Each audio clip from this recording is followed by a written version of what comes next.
Good afternoon, Lisa. Good afternoon, Andrew. I want a drink. Okay. Okay. I'm going to have a drink. Okay. Say hello and say what we're going to do. Hello. Today, we're going to look at two of the things we watched recently, which is Village Hall, and it's the second episode on that, which is called Pie in the Sky. A bit better. This is sharp. So, It's really sharp. Pie in the Sky. What? Pie in the Sky. Pie in the sky. And then we get, gosh, I can really smell that. Ooh, is it just juice? Or, Pineapple. just juice or alcoholic? Alcoholic. We're also going to look, which is on the Strangers disc. Yes.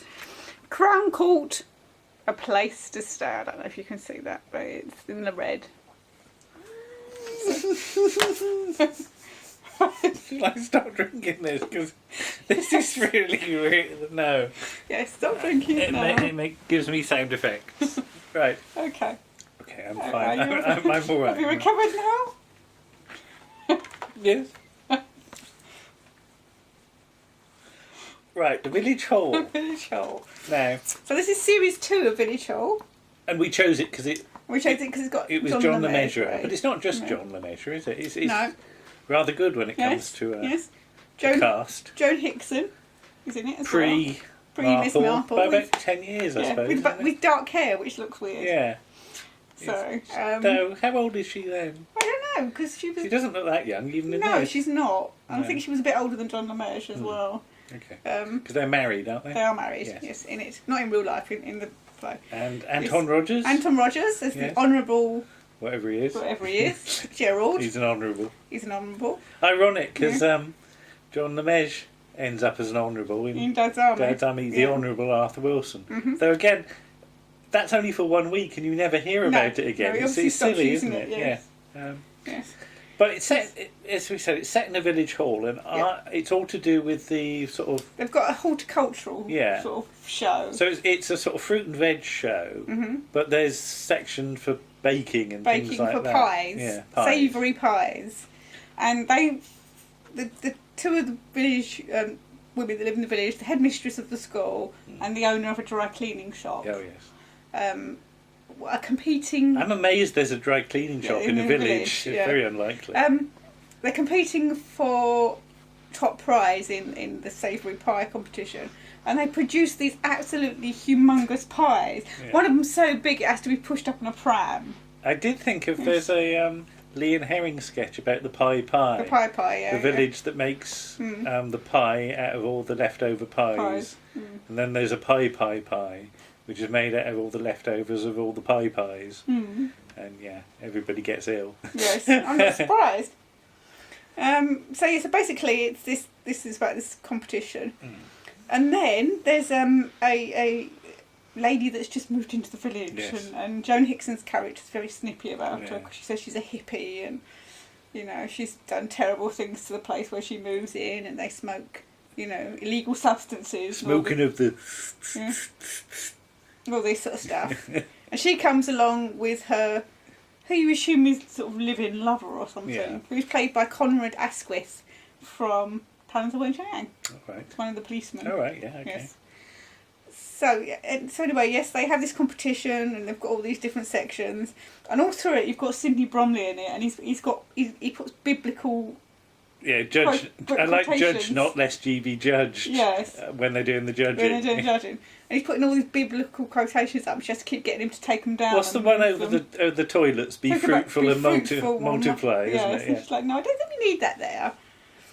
So, and it's the story of what happens at this village event, and in the end, the hippie, well, she's not a hippie, but the woman that's moved in wins the top pie prize, and you find out that she and the Honourable Gerald are engaged. Yeah. Because I quite enjoyed it because I It was grew up. odd. Well, yeah, but I grew up in a village atmosphere, Yeah. and we used to have flower shows at St Giles. And although I was quite young, and this would have been about the time that this was shown, actually, thinking about it, there was like a kids section where you could enter things, and I did win a couple of prizes because you got these little cards, or I think first prize was red and second prize was blue, and I can't remember what third prize was. It might have been yellow or something. And I know I won a prize once for most unusually shaped vegetable.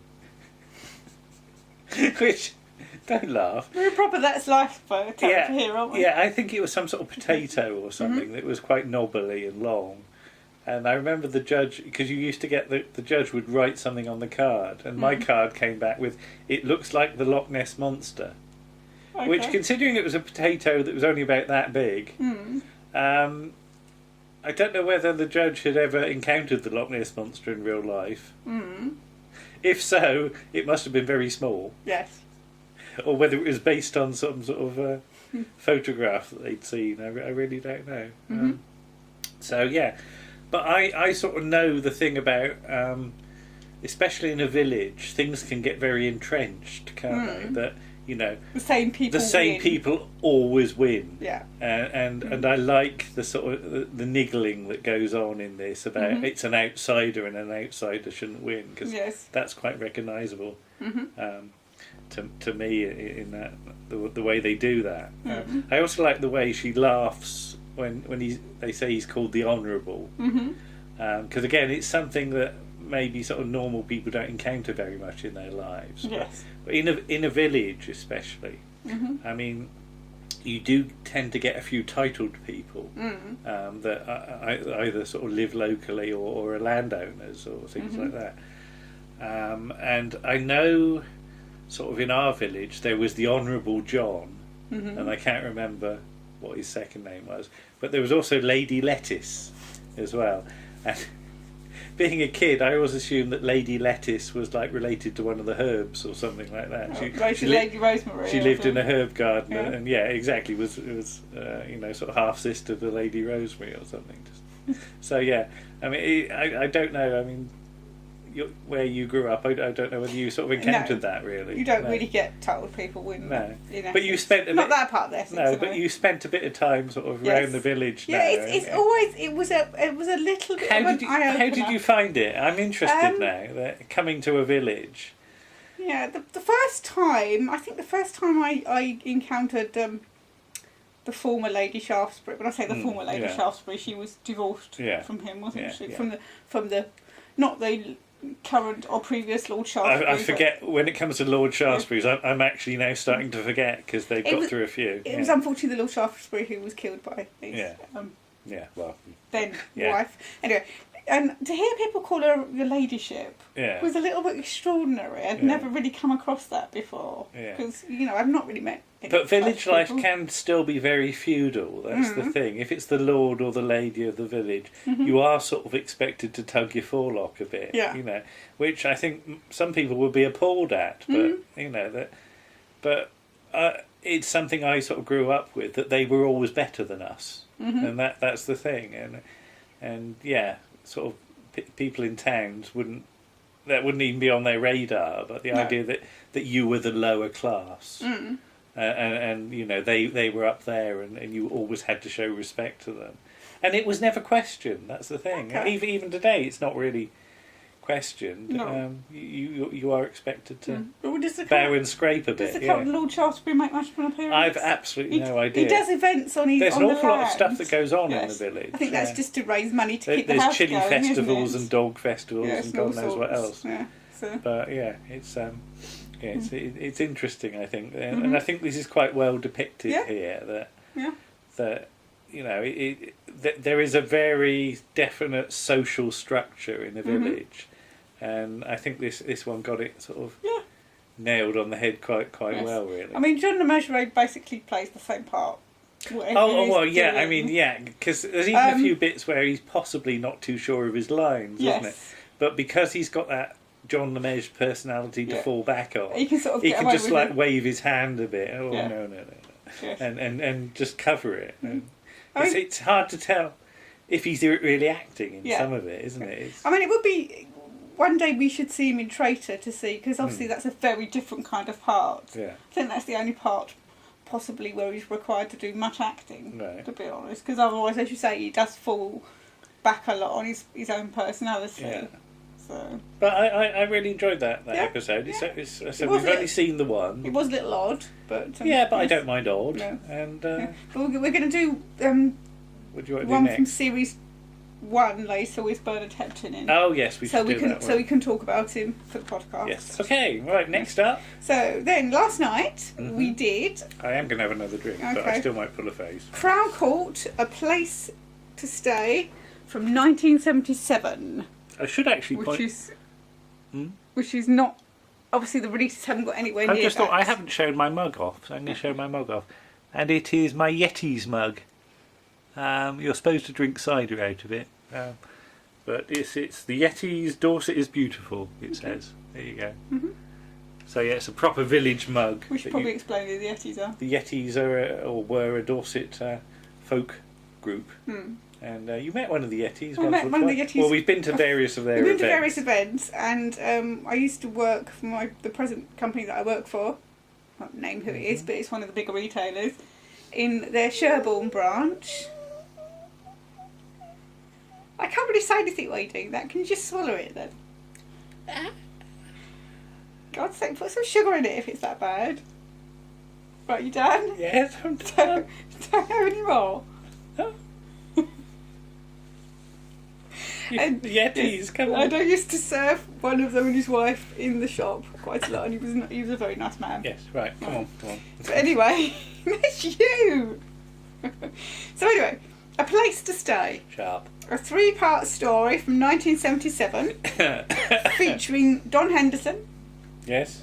Tim Priest. Tim Priest, sorry, and Brian Capron. And who's the judge? The judge is John Horsley. Mm-hmm. And you've got Jonathan Elson, is it, as one of the QCs? Oh yeah. And the other one, he's not a QC because he hasn't got QC after his name. The No. other solicitor Yeah. is played by Sam Dastor, who's in Blake Seven. Blake Seven. He's the caliph. In Children of Aaron, is it? No,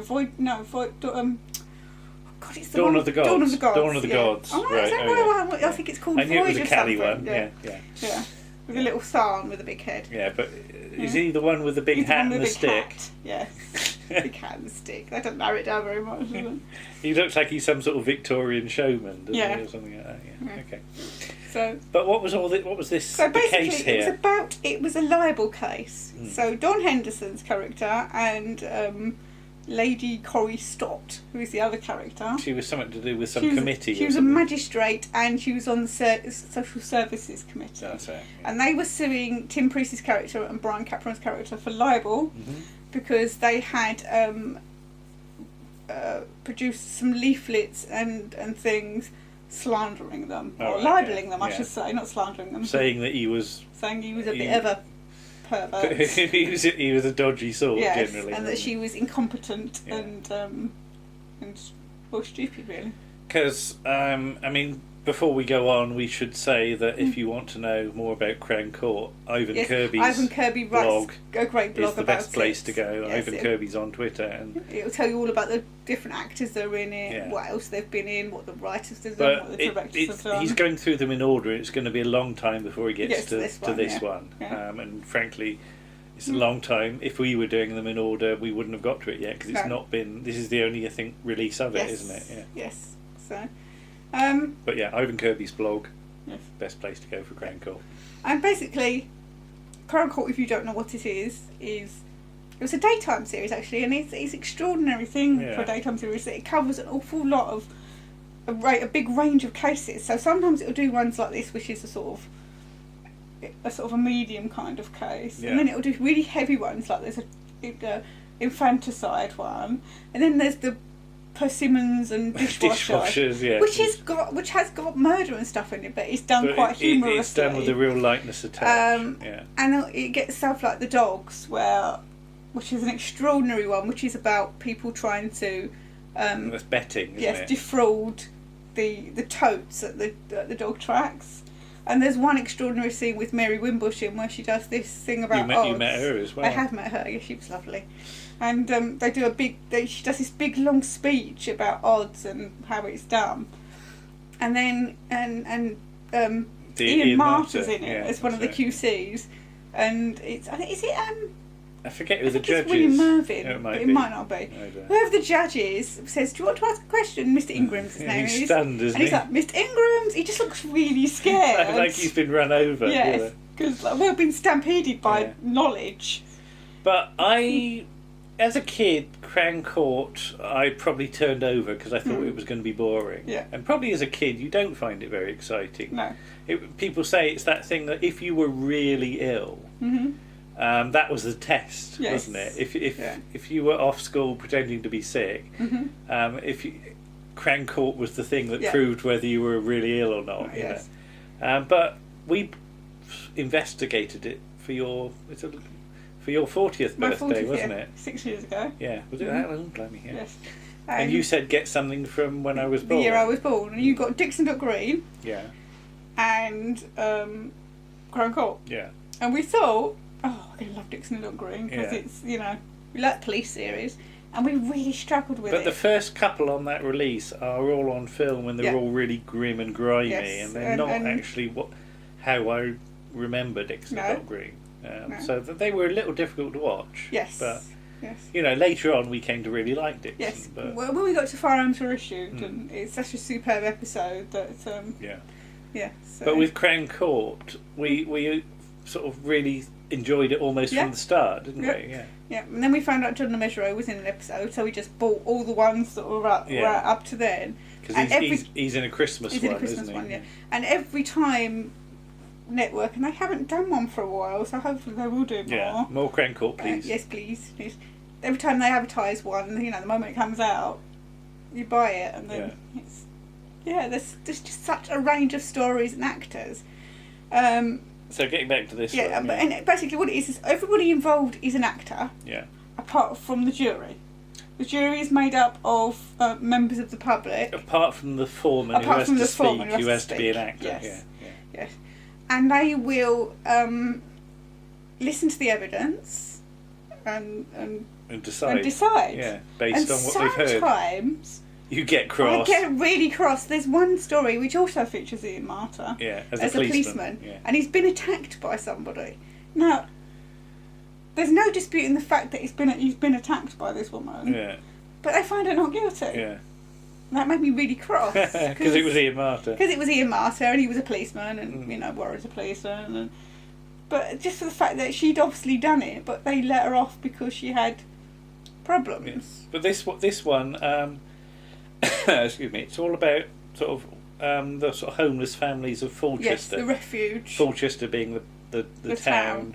A huge town. Which the longer the series runs, The bigger it gets. the bigger Fulchester seems to get. By the time you get to the end of the run of Crown Court, Fulchester must be as big as London. You say about the range of cases, and each case has to introduce something new about Fulchester, doesn't it? Yeah. Has to introduce somebody's new address or something like that, or a place where they work. Yeah. So it's got a marina, but it's also got like a coven of witches, hasn't it? And an airport, and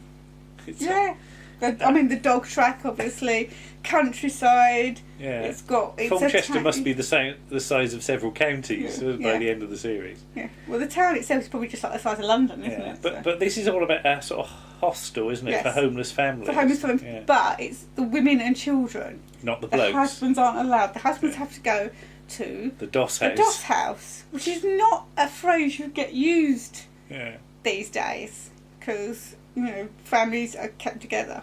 But Don Henderson's in charge of the hostel, isn't he? He's the warden. Yeah. And apparently he makes the women's lives as difficult as possible. Because there's all these sort of petty rules he apparently The husbands imposes. can't get in unless they've got his permission. You can't sit in the sitting room without asking for the key. Yeah. You can't. The woman of the husband of Brian Capron's, because his wife was in the hostel, and she complained about him. And anyway, she says that he looked through the keyhole while she was having a bath, and then he insulted her body. And it's all these little things.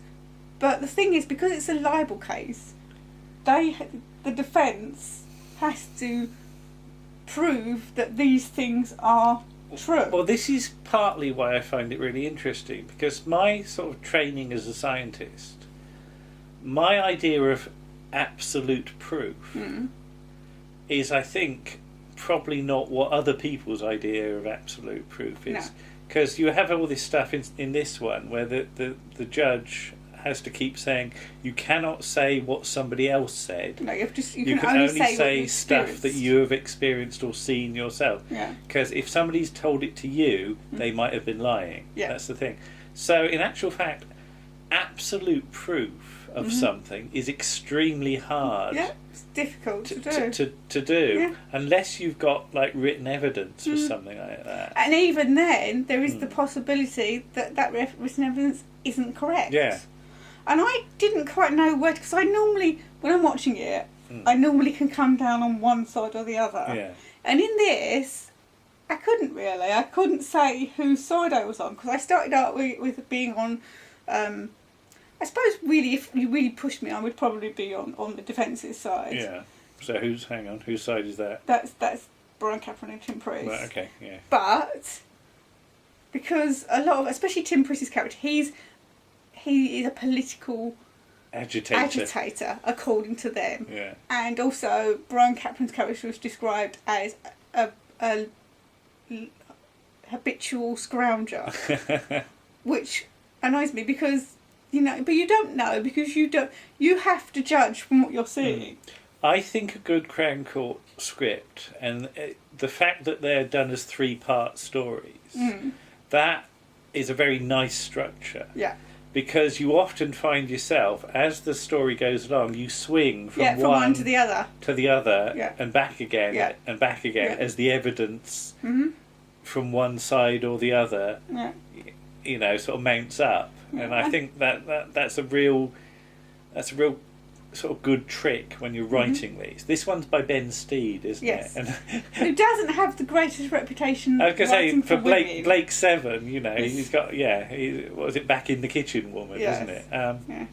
But how do you think he handled the female characters in this? Not too bad. There's only 2 female characters in it. Yeah. So, not too bad. But the whole thing is about women, and isn't it? Well, actually, to me, the whole thing is about how, and I don't know whether, but my take on it is it's about the council's use of this hostel to try and discourage people from becoming homeless. Yeah. Because that's the defence's argument. That that's they the use thing. this There are a lot of layers to this, aren't they? They use the warden, who is unpleasant, as a deterrent to get people either not to go into the hostel or to only go in it if they're really desperate. But of course you don't know if that's true, because you can only judge it on that's the thing, what you see. That there's so much that you think, I wish I knew more about this so I could decide. And that's the trick with writing Crown Court. And unusually, this one did have a research credit on it. Oh, I didn't spot that. Yeah, and how do you say, what's the producer name? Peter Duggold? Duguid. D-U-G-U-I-D. And Duguid, which must be his wife or something. Oh, right, okay. Somebody's done research to look at the hostel, I suppose. Because that's the thing. People might dismiss Crown Court, and I've used this phrase before, as being production line television, but just it's churn it out. Production line television. But I am constantly amazed at the standards that they aim for. And reach. Yeah, they're not just churning it out to fill a slot. They're actually trying to make important points.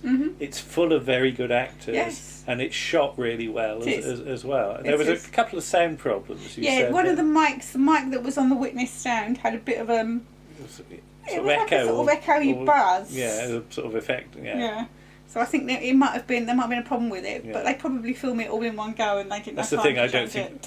Yeah, they're in the studio for however long they are, and they've got to have finished by the end. Yeah. So once you've started, that's it. Yeah. Because you notice in it that nobody ever changes their outfit. They wear the same clothes for all 3 parts, which is, if it's set over a couple of days, is unusual. Yeah. But I can understand why you wouldn't want, due to budgetary considerations as well. The fact that you probably haven't got enough money to provide more than one costume.